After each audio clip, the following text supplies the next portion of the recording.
ملک صفدر حیات ابتدائی پوچھ گچھ اور معلومات اکٹھی کر رہے تھے اور ابھی یہ فیصلہ کر ہی رہے تھے کہ لاڈو سے خود ملاقات کی جائے کہ اچانک ایک ایسا واقعہ پیش آ گیا جس نے اس پوری تحقیق کا رخ ہی بدل دیا۔ لوہا گرم ہو چکا تھا، اب ایک مناسب سی چوٹ لگانے کی ضرورت تھی۔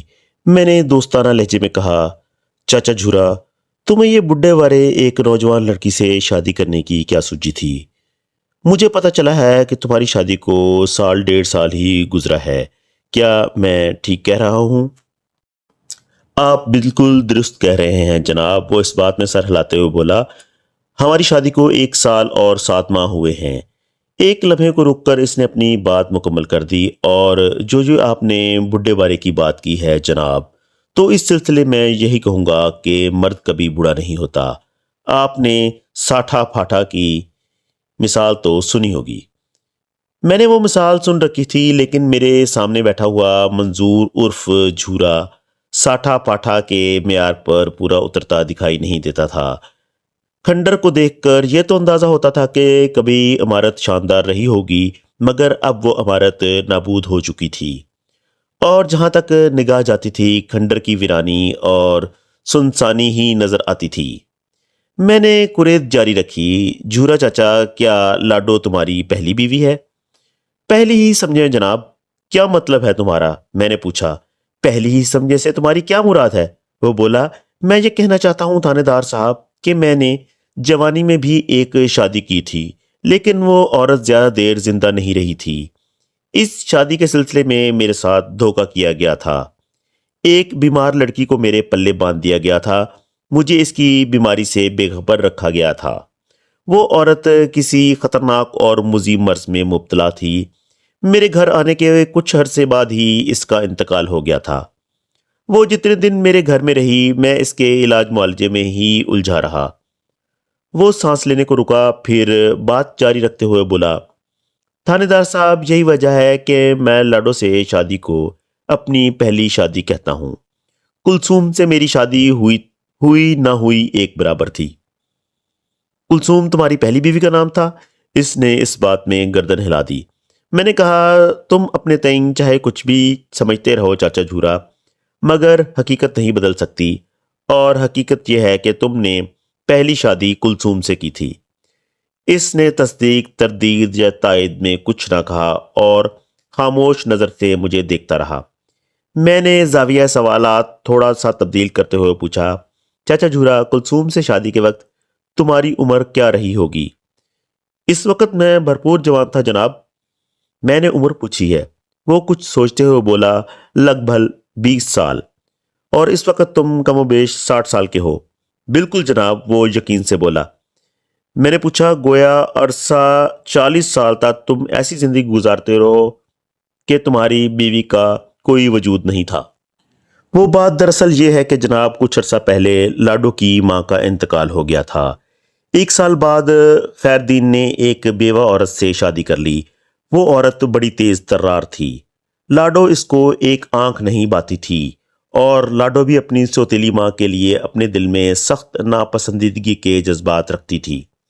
دونوں میں آئے دن تو تکار اور نوک جھوک ہوتی رہتی تھی، اور اس سلسلے میں خیر دین نے ہمیشہ اپنی بیوی کا ساتھ دیا تھا۔ وہ پوری طرح اس عورت کی مٹھی میں تھا۔ بعض لوگوں کو تو یہ بھی خیال تھا کہ خیر دین کی بیوی نے اسے الو کا گوشت کھلا دیا ہے۔ خیر، بیوی کی الٹی سیدھی پٹیوں میں آ کر خیر دین اپنی بیٹی کے خلاف ہوتا گیا۔ نتیجے میں لاڈو بھی اپنے باپ سے نفرت کرنے لگی۔ پھر ایک روز لاڈو اور اس کی سوتیلی ماں میں اس زور کی لڑائی ہوئی کہ خیر دین کا غصہ آسمان کو چھونے لگا۔ اس نے اپنی بیوی کو سچا اور بیٹی کو جھوٹا سمجھتے ہوئے اس رات لاڈو پر ہاتھ بھی اٹھایا اور اس کی ٹھیک ٹھاک دھنائی کر ڈالی۔ اس پر بھی خیر دین کی بیوی کا کلیجہ ٹھنڈا نہ ہوا، اور اس نے خیر دین پر زور دیا کہ اب اس گھر میں ان دونوں میں سے کوئی ایک رہے گا۔ اگر خیر دین اسے اپنی بیوی بنا کر رکھنا چاہتا ہے تو اسے اپنی بیٹی کو وہاں سے دفن کرنا ہوگا۔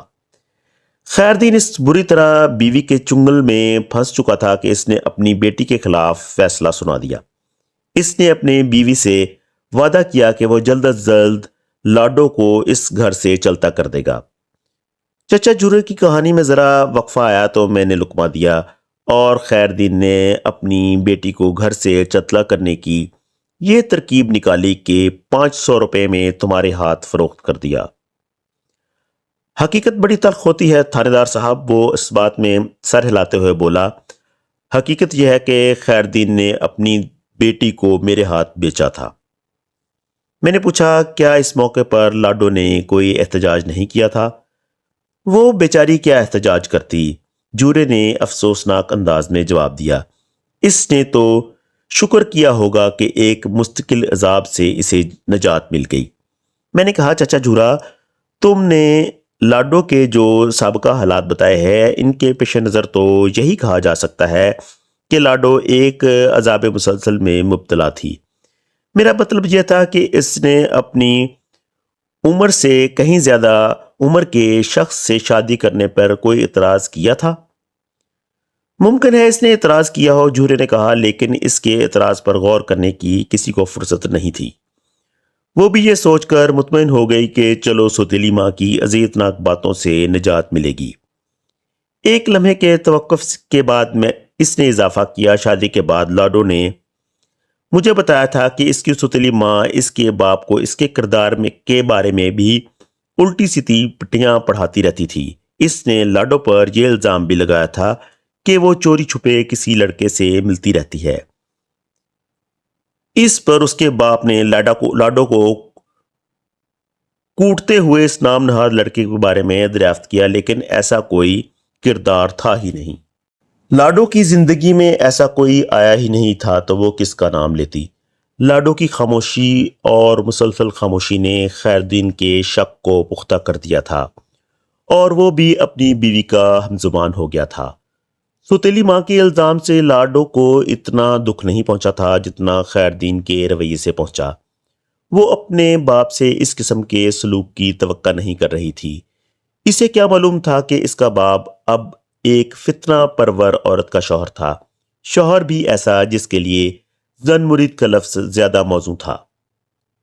چاچا جورا کا طویل بیان ختم ہوا تو میں نے کہا ایک بات بتاؤ چاچا، کیا لاڈو تمہارے ساتھ خوش ہے؟ بہت خوش ہے جناب، وہ جلدی سے بولا۔ میں اس کی چھوٹی سے چھوٹی بات کو بہت اہمیت دیتا ہوں، اس کی ہر خواہش اور فرمائش کو پورا کرنے کی کوشش کرتا ہوں۔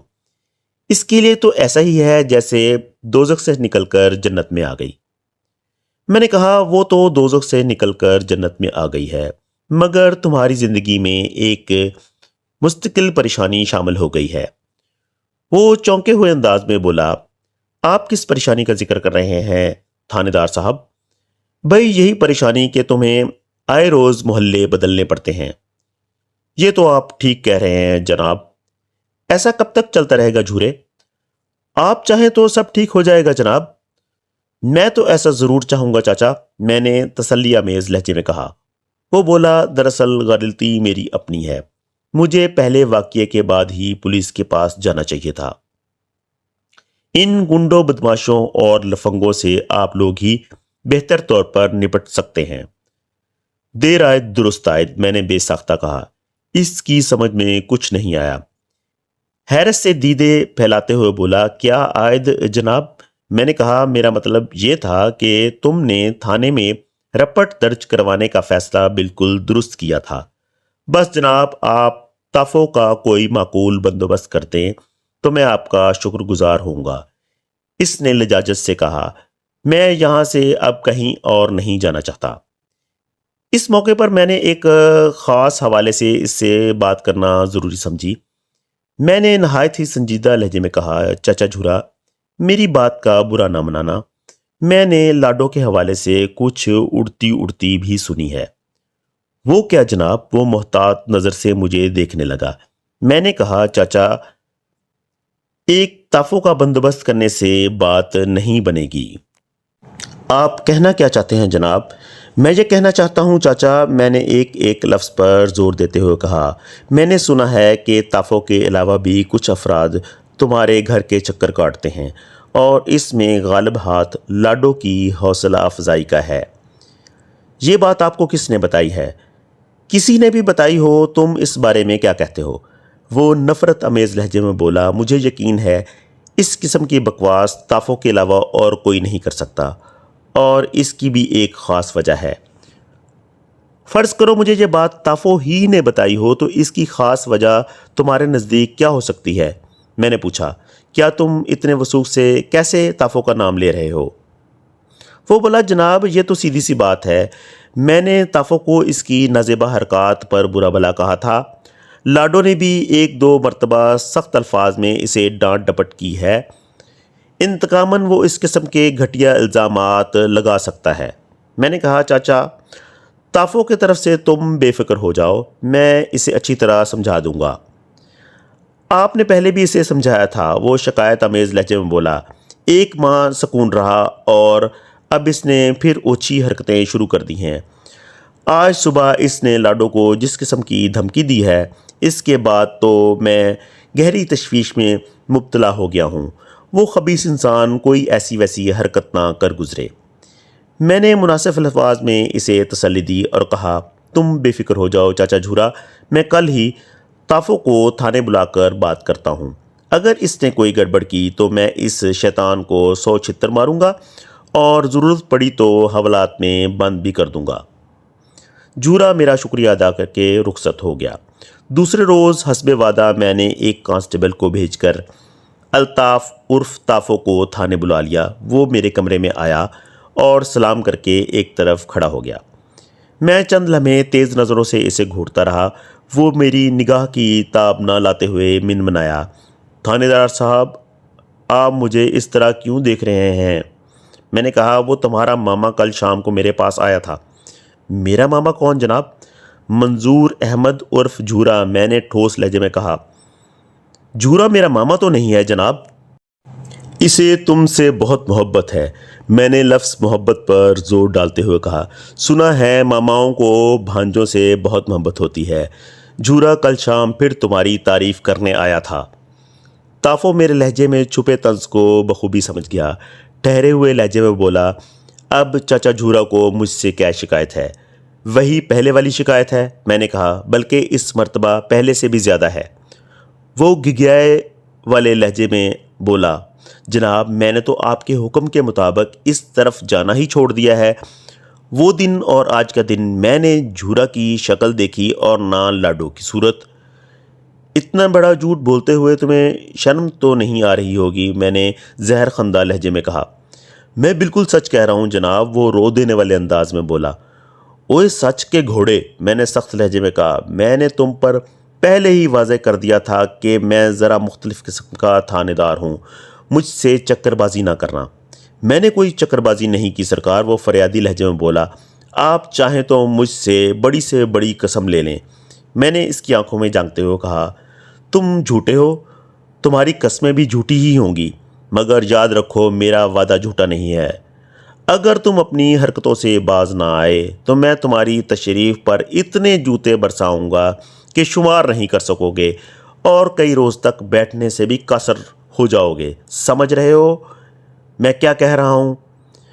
میں آپ کو اور آپ کے کہے کو غلط نہیں کہہ سکتا مائی باپ، وہ شکستہ لہجے میں بولا، مگر حقیقت یہی ہے کہ میں نے آپ تک آپ کی ہدایت کے مطابق عمل کیا ہے۔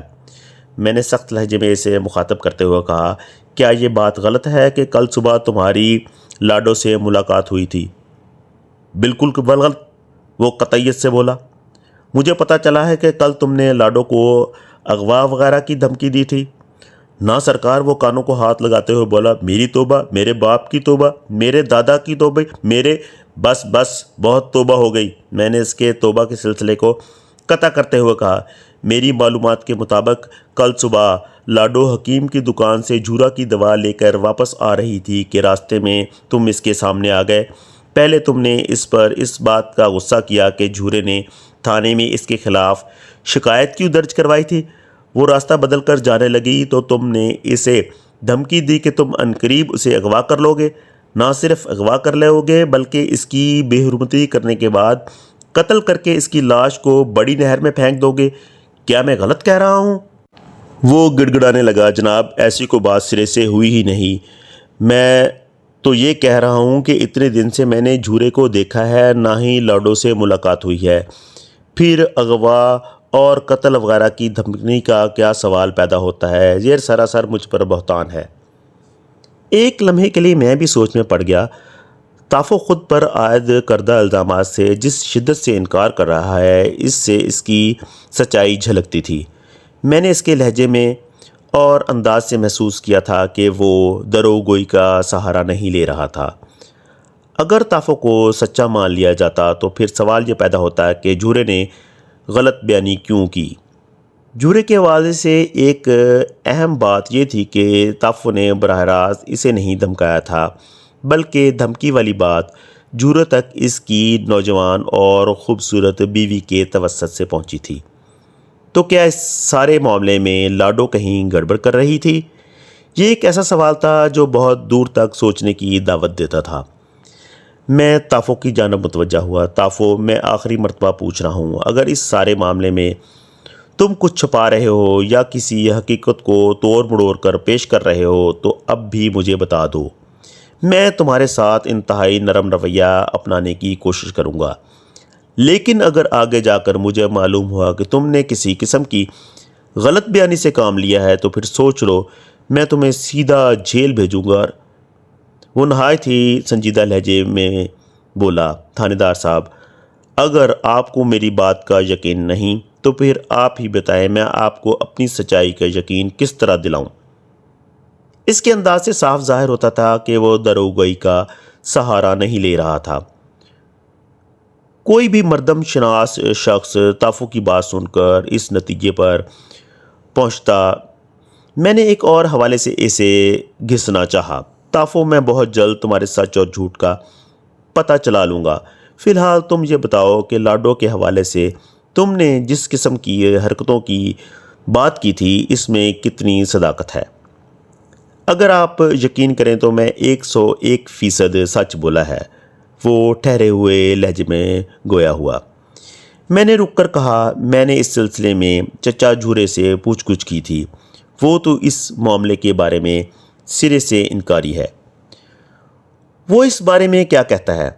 اس کا کہنا ہے کہ تم لاڈو کو بدنام کرنے کے لیے اس قسم کی افواہیں پھیلا رہے ہو۔ میں نے اس کے چہرے پر نگاہ جماتے ہوئے کہا۔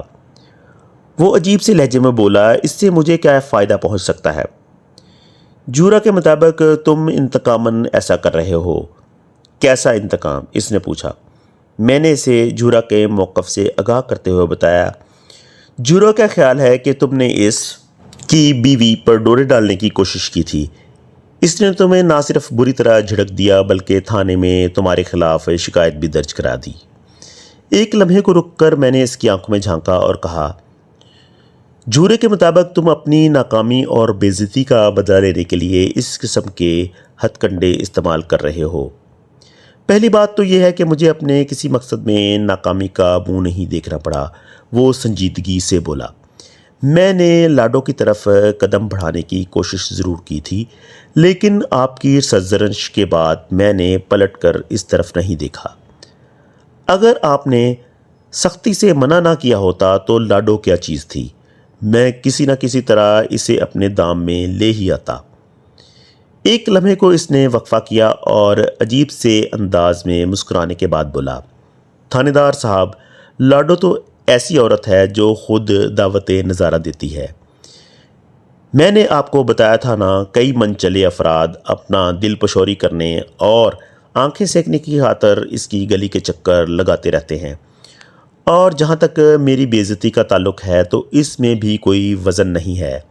آپ نے مجھے تھانے بلا کر سمجھا دیا، میں نے آپ کی بات پر عمل کیا، اس میں میری بے عزتی والی کون سی بات ہے؟ میں نے کہا، میں نے جھورا سے لاڈو والے معاملے کے بارے میں بھی بات کی تھی، مگر وہ تو یہ بات سنتے ہی بھڑک اٹھا۔ وہ اس سلسلے میں بھی تمہیں ہی قصوروار ٹھہرا رہا ہے۔ اس کی نظر میں اس کی بیوی انتہائی باحیا اور پاک باز عورت ہے، اور جس قسم کی سرگرمیوں کا تم نے ذکر کیا ان میں سے اس کا کوئی بھی واسطہ نہیں۔ احمق ہے بڈھا، وہ استہزائیہ انداز میں بولا۔ تھانے دار صاحب، آپ میری ایک بات اپنے پاس نوٹ کر لیں، یہ شخص اپنی بیوی کی وجہ سے ایک دن بہت خسارہ اٹھائے گا۔ میں نے تافو سے کہا اچھا تم ایک کام کرو۔ حکم کریں جناب۔ وہ ہاتھ باندھ کر کھڑا ہو گیا۔ تم نے بتایا ہے کہ بہت سے منچلے لاڈو کے چکر میں اس کی گلی کے پھیرے لگاتے رہتے ہیں۔ میں نے اس کے چہرے پر نگاہ جماتے ہوئے کہا اگر تمہارا بیان سچ ہے تو تمہیں اس سچائی کو ثابت کرنے کے لیے ایک تجربے سے گزرنا ہوگا۔ میں ہر تجربے سے گزرنے کے لیے تیار ہوں، مگر یہ کام تمہیں بہت احتیاط سے کرنا ہوگا۔ آپ کام تو بتائیں جناب، وہ سنجیدگی سے بولا۔ آپ کی توقع پر پورا اترنے کی کوشش کروں گا۔ میں نے کہا مجھے ان افراد کے نام اور پتے چاہیے جو تمہارے دعوے کے مطابق لاڈو کے دیدار کے لیے اس کے کوچے کے مسافر بنے ہوئے ہیں۔ یہ تو بہت ہی آسان کام ہے جناب۔ کیا تم بآسانی یہ کام کر سکو گے؟ بالکل جناب، لیکن اس سلسلے میں ایک بات کا خیال رکھنا ہوگا، میں نے رازدارانہ انداز میں کہا۔ کسی بھی طرح لاڈو جھورے کو کسی قسم کا شک نہیں ہونا چاہیے۔ وہ پہلے ہی تمہاری طرف سے سخت بدظن ہے۔ وہ معنی خیز انداز میں سر کو جنبش دیتے ہوئے بولا میں آپ کی بات اچھی طرح سمجھ رہا ہوں جناب، آپ فکر نہ کریں، میں ان دونوں کو اس سلسلے میں ذرا بھی بھنک نہیں پڑنے دوں گا۔ میں یہ کام انتہائی صفائی سے کروں گا کہ سانپ بھی مر جائے گا اور خیر سے لاٹھی بھی سلامت رہے گی۔ انشاءاللہ آپ کو کسی قسم کی شکایت نہیں ہوگی۔ پھر تو ٹھیک ہے بھائی، میں نے اطمینان بھرے انداز میں کہا، تم آج ہی اس سلسلے میں کوشش شروع کر دو۔ وہ جوشیلے لہجے میں بولا یہ تو ویسے بھی میرے لیے بہت ضروری ہے۔ اگر میں نے یہ ثابت کر دیا کہ جھورا کی بیوی لاڈو ہی تاک جھانک کی عادی ہے تو پھر آپ کو میری بات کا یقین آ جائے گا۔ لیکن ایک بات میری سمجھ میں نہیں آئی۔ اس نے بات ختم کرنے کے بعد سوالیہ انداز میں میری طرف دیکھا۔ میں نے استفسار کیا کون سی بات تافو؟ میں یہ پوچھنا چاہتا ہوں جناب، اگر میں نے آپ کو ان تمام افراد کے نام پتے مہیا کر دیے جو لاڈو کے چکر میں ہیں تو پھر آپ اس بات کی تصدیق کس طرح کریں گے کہ میں نے جو کچھ کہا تھا وہ درست ہے؟ میں نے کہا اس سلسلے میں تمہیں فکر مند ہونے کی ضرورت نہیں۔ تم سے جتنا کہا جا رہا ہے تم وہی کرو، باقی سب کچھ مجھ پر چھوڑ دو۔ میرا کام کرنے کا اپنا مخصوص طریقہ ہے، میں خود ہی جان لوں گا کہ تمہاری بات میں کس حد تک صداقت موجود ہے۔ اچھا جی، جیسے آپ کی مرضی، وہ عجیب سے لہجے پہ بولا۔ میں نے کہا اب تم جا سکتے ہو۔ وہ مجھے سلام کر کے رخصت ہو گیا۔ تھوڑی دیر بعد اے ایس آئی باقر علی میرے پاس آیا۔ اس معاملے کی تمام تر پیش رفت اور جزیات باقر علی کے علم میں تھیں۔ میں نے تافو سے ہونے والی تازہ ترین گفتگو کے بارے میں اسے بتایا تو وہ بھی سوچ میں پڑ گیا۔ میں نے کہا تمہارے خیال میں ان دونوں میں سے کون سچا ہے کون جھوٹا؟ میرا اشارہ تافو اور جھورے کی طرف تھا۔ باقر علی میرا اشارہ سمجھتے ہوئے بولا ملک صاحب، اب تک کے حالات سے تو یہی اندازہ ہوتا ہے یا تو یہ دونوں ہی جھوٹے ہیں یا پھر دونوں ہی سچے ہیں۔ یہ کیا بات ہوئی بھائی؟ یہ بات اگرچہ احمقانہ ہے ملک صاحب، لیکن حالات و واقعات کچھ اسی قسم کی نشاندہی کر رہے ہیں، اے ایس آئی نے سنجیدہ لہجے میں کہا۔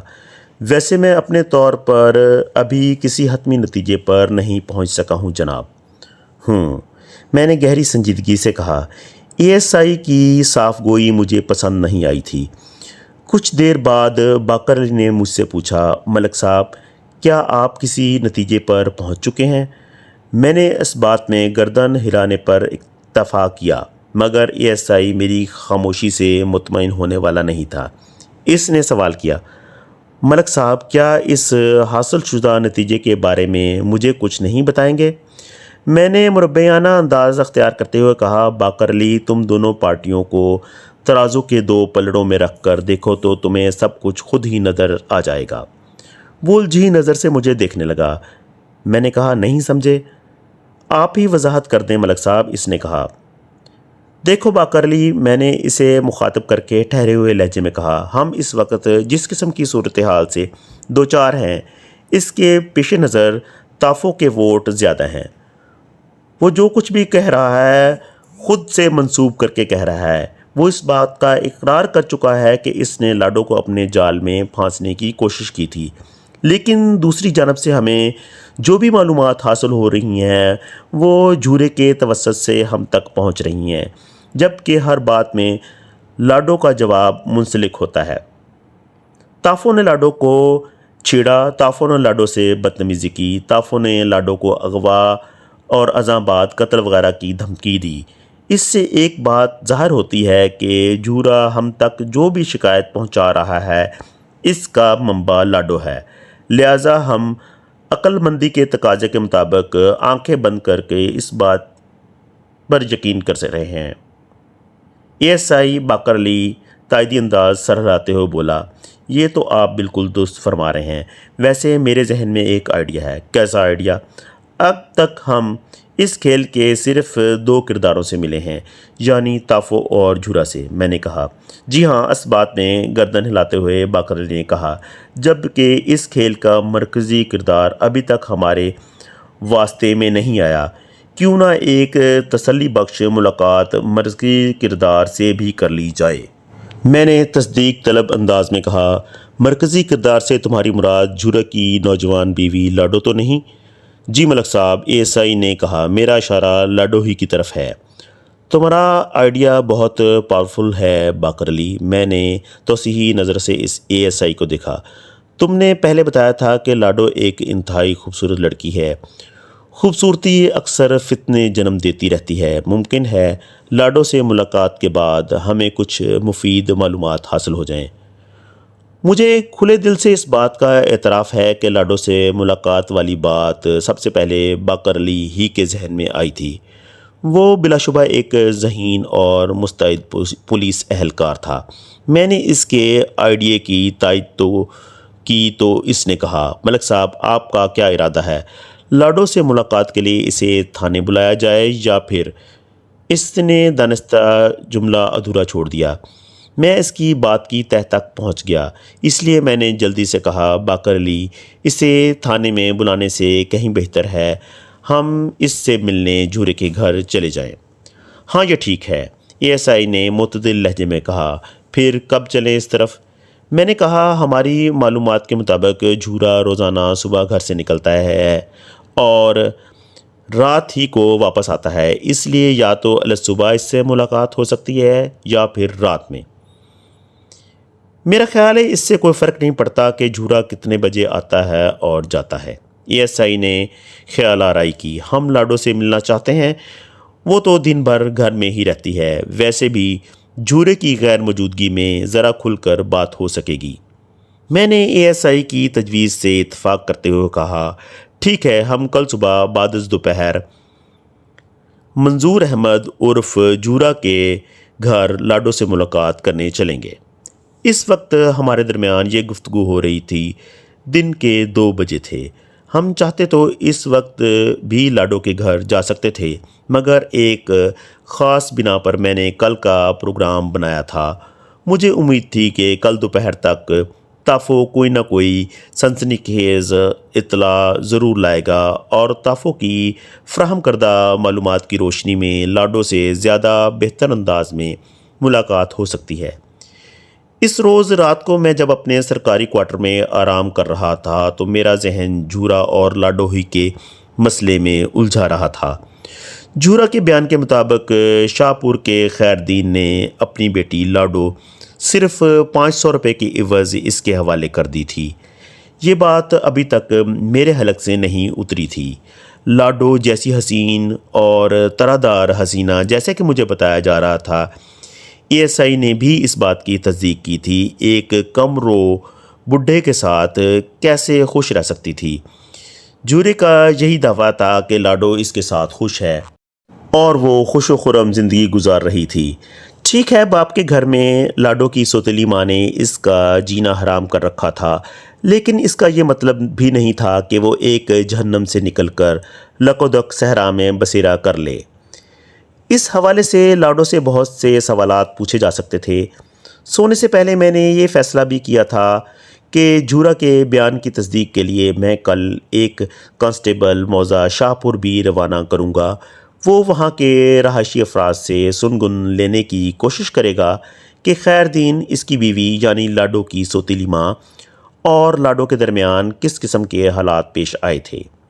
دوسرے دن میں حسب معمول تیار ہو کر تھانے پہنچا تو ایک عجیب و غریب صورتحال میری منتظر تھی۔ مجھے توقع تھی کہ آج تافو سے ملاقات ہوگی، لیکن تافو کے بجائے جھورا کی شکل دیکھ کر مجھے عجیب سا لگا۔ اس وقت وہ حزن و ملال کا مرقع بنا ہوا تھا۔ میں کمرے میں آ کر اپنی سیٹ پر بیٹھا ہی تھا کہ وہ میرے پیچھے پیچھے وہاں پہنچ گیا۔ اس کی حالت کو دیکھتے ہوئے میں نے تشویشناک لہجے میں دریافت کیا، کیا بات ہے چاچا جھورا؟ وہ فریاد کناں انداز میں بولا، میں لٹ گیا سرکار، میرا سب کچھ چلا گیا۔ آخر ہوا کیا ہے؟ ہونا کیا تھا سرکار؟ وہ بے ربط الفاظ میں بولا، وہی ہوا جو ہونا تھا۔ میں نے قدرے سخت لہجہ اختیار کرتے ہوئے استفسار کیا، جھورے یہ کیا تم الٹی سیدھی باتیں کر رہے ہو؟ کیا ہونا تھا جو ہو گیا ہے؟ حضور مجھے آپ کی مدد کی ضرورت ہے، وہ سراپائے فریاد بن گیا۔ میں نے ٹھہرے ہوئے لہجے میں کہا، دیکھو جھورا، میں اس وقت تک تمہاری کوئی مدد نہیں کر سکتا جب تک مجھے صورتحال کا پوری طرح علم نہ ہو۔ تم واضح الفاظ میں مجھے بتاؤ کہ کس مصیبت نے تمہارے دروازے پر دستک دی ہے۔ مصیبت تو ایک ہی تھی جناب، وہ نمناک لہجے میں بولا، اسی نے میرا بوہا کھڑکایا ہے۔ میں نے کہا، اس کا مطلب ہے تم گھماؤ پھراؤ سے باز نہیں آؤ گے۔ میں گھماؤ پھراؤ نہیں کر رہا جناب، وہ گلگیر انداز میں بولا، دراصل میں اس وقت اتنے بڑے صدمے سے گزر رہا ہوں کہ میری مت ہی ماری گئی ہے۔ میں آپ کو یہ بتانے آیا تھا کہ وہ نامراد تافو اپنی کمینی اور گھٹیا چال چلنے میں کامیاب ہو گیا ہے۔ اب میرے چونکنے کا مقام تھا۔ میں نے جلدی سے پوچھا، تافو نے ایسا کیا کر دیا جھورے چاچا؟ اس نے اپنی دھمکی پر عمل کر ڈالا ہے حضور۔ کیا؟ میرا لہجہ حیرت سے بھرپور تھا۔ جی سرکار، جھورا دکھی لہجے میں بولا، تافو نے لاڈو کو اغوا کر لیا ہے۔ اور لاڈو کے اغوا کے بعد کیا ہلاک واقعات ہوئے اور کس نے لاڈو کو اغوا کیا؟ کیا اسے قتل کر دیا گیا یا وہ بچ گئی؟ یہ جاننے کے لیے اگلی قسط ضرور دیکھیے گا۔